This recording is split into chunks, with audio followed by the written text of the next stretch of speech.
Quiero abordar una serie de aspectos vinculados entre sí que me parece muy importante tener en cuenta cuando pensamos esto que llamamos ya con esta expresión cada vez más común, lo trans. No hay que considerar únicamente lo que concierne a una serie de personas que deciden cambiar su apariencia física, cambiar sus cuerpos por medios quirúrgicos o hormonales, sino que, como hemos visto, hay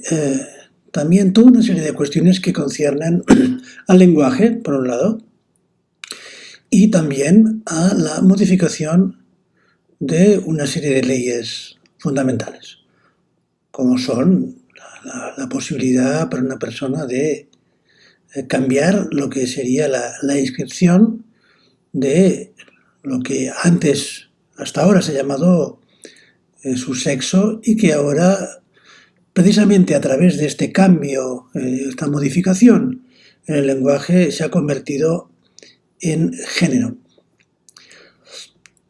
De alguna manera, los cambios en el lenguaje y los cambios a nivel jurídico están estrechamente vinculados, porque al fin y al cabo, ¿qué son las leyes sino un determinado uso del lenguaje? Un uso del lenguaje que de alguna manera cumple un papel fundamental en lo que Freud consideraba una de las funciones más importantes de la cultura, de toda cultura, de la civilización, de regular las pulsiones. Pues bien, justamente lo jurídico, podríamos decir, implica la idea de que a través de una serie de construcciones del lenguaje, algo de la relación de las personas con sus cuerpos puede regularse. Pero para que algo se pueda regular, hay que encontrar un punto de partida fijo, algo que no dependa del capricho de nadie, ni del individuo, ni lo que serían, por ejemplo, los progenitores con respecto a lo que tiene que ver con la inscripción del género hombre o mujer y la cuestión del nombre en el momento de nacimiento. De algún modo, la modificación de una serie de leyes que conciernen a la posibilidad de cambiar el género y el nombre, que están vinculadas, no son una cuestión superficial, porque tocan a lo que es esa base común que lo jurídico durante siglos ha tratado de establecer, determinando cosas que no son el capricho de nadie. Es decir, condiciones que el sujeto se encuentra cuando viene al mundo. Condiciones que, por otra parte, tampoco son puestas por los padres, porque en contra de lo que esta ideología queer y la ideología de género plantea, el género reconocido o el sexo reconocido al nacer no es asignado. Al contrario, más bien vemos que en la historia de la humanidad la imposibilidad de asignar un sexo en el nacimiento ha sido algo que de alguna manera ha tenido consecuencias enormes. Digamos que ni siquiera los reyes podían decidir que el vástago que iba a nacer podía cumplir, por ejemplo, la condición de ser un hombre para cumplir con determinadas condiciones sucesorias. Y sabemos que de alguna manera, no es casualidad,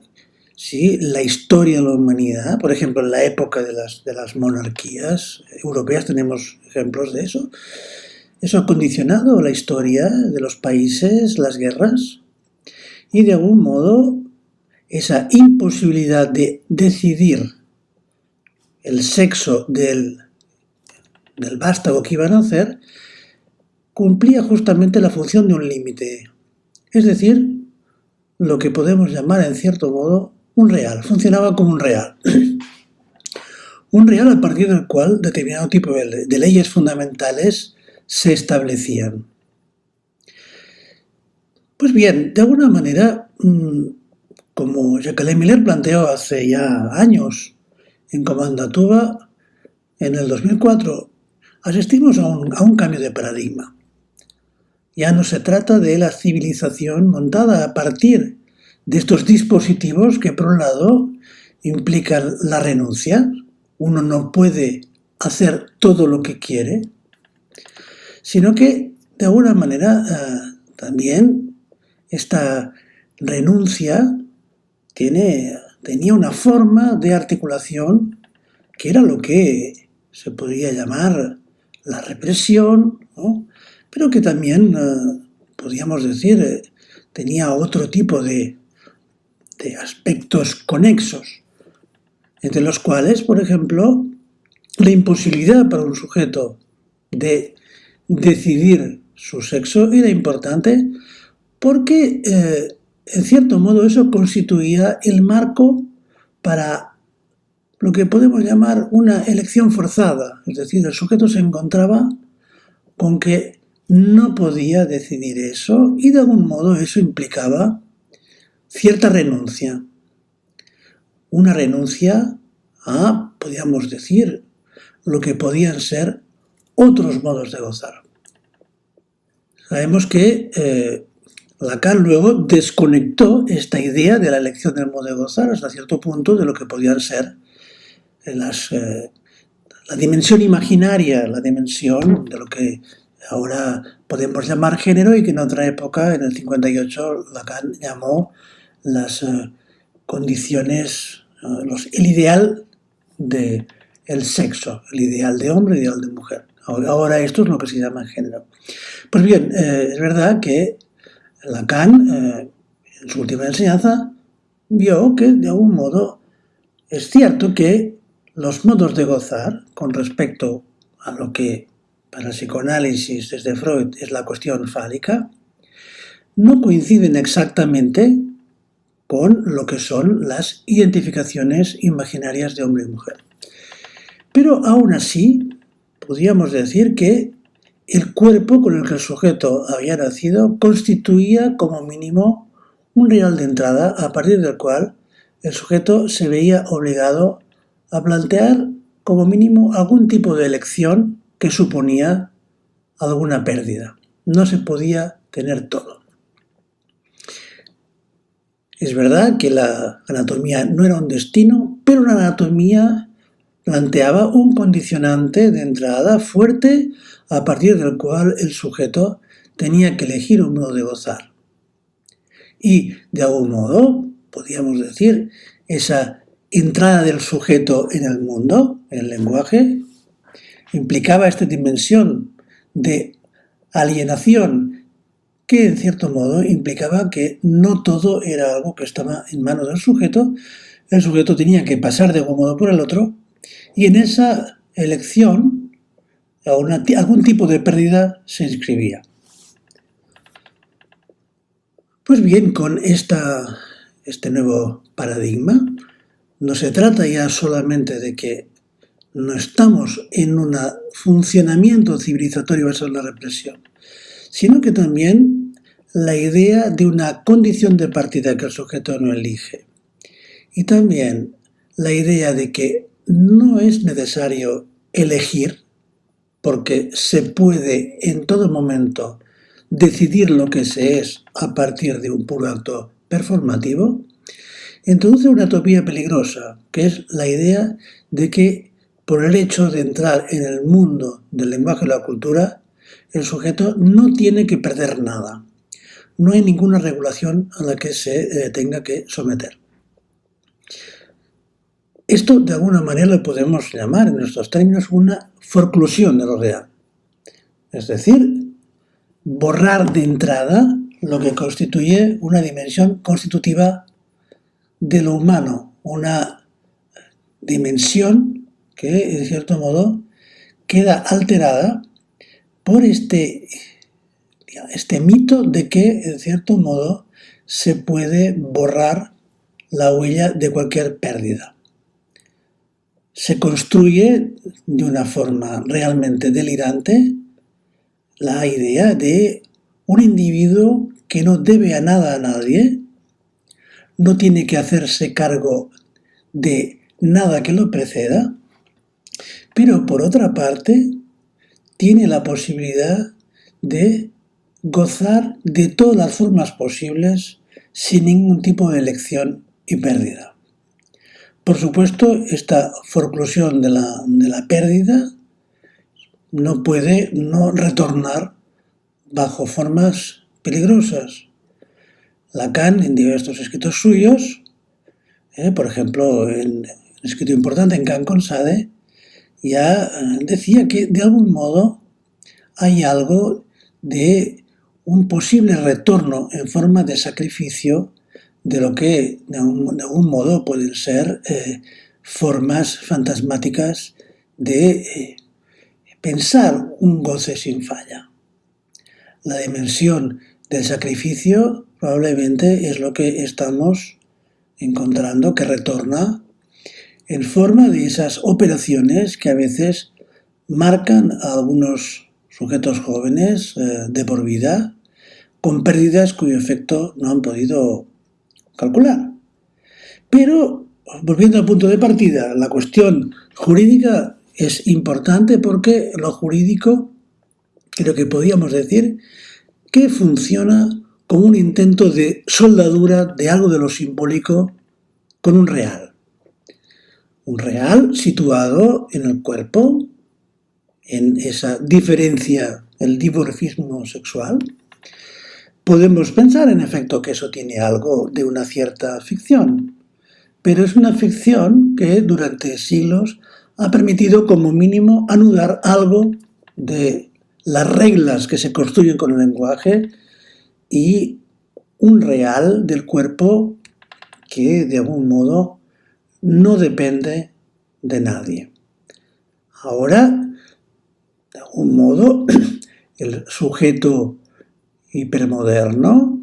a partir de todo lo que le hace esperar como posibilidades la ciencia y particularmente la medicina, bajo la forma de la cirugía y la hormonación,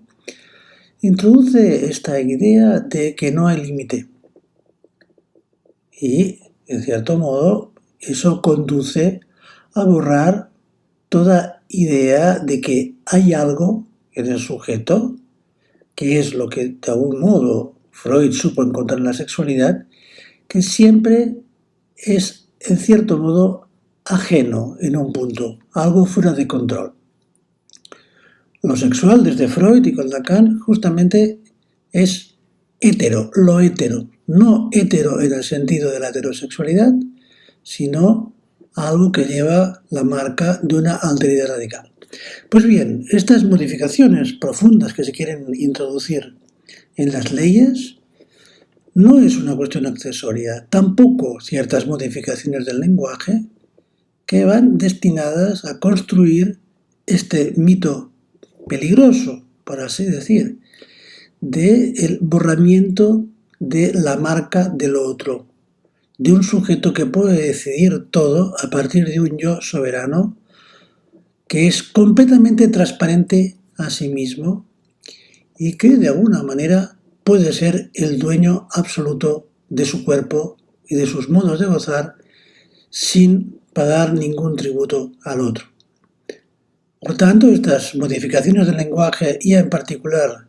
de ese lenguaje especializado que es el lenguaje jurídico no son un accesorio. Debatimos a nivel pragmático sobre las consecuencias de ciertas leyes, pero más allá de eso, o más acá, por así decirlo, habría que pensar en lo que es la dimensión más profunda de esta operación. Ciertas modificaciones en lo jurídico como operaciones realmente cuyos efectos son difíciles de calcular todavía, de forclusión de lo real. Esto es algo cuyos efectos sin duda veremos en el futuro, pero en la actualidad estamos asistiendo a un verdadero desencadenamiento, un furor destinado a borrar cualquier marca de deuda, cualquier marca de elección. Y de algún modo eso es algo que curiosamente, reivindican una parte pequeña de la población como derechos, digamos, que deberían ser universales, pero lo que realmente es extraño es que eso implica modificar leyes fundamentales en la regulación de lo que es la civilización para todos. Hay ahí algo realmente interesante, y es de qué modo una pequeña parte de la población que de algún modo cumplen un papel de excepción serían capaces de producir una modificación radical que afecta a las condiciones de la inscripción de todo ser humano que viene al mundo, poniendo en cuestión elementos fundamentales de lo que hasta ahora había sido la cuestión de la filiación y la paternidad, que de un modo no casual incluía no la asignación de un género, sino el reconocimiento. Los padres ahora ni nunca han decidido el sexo de sus hijos, y precisamente que no pudieran decidirlo constituía una barrera de protección contra las peores arbitrariedades. Y de algún modo ahora esta arbitrariedad, el hecho de que no haya ningún imposible, es algo que está invadiendo precisamente esa dimensión de la ley como límite.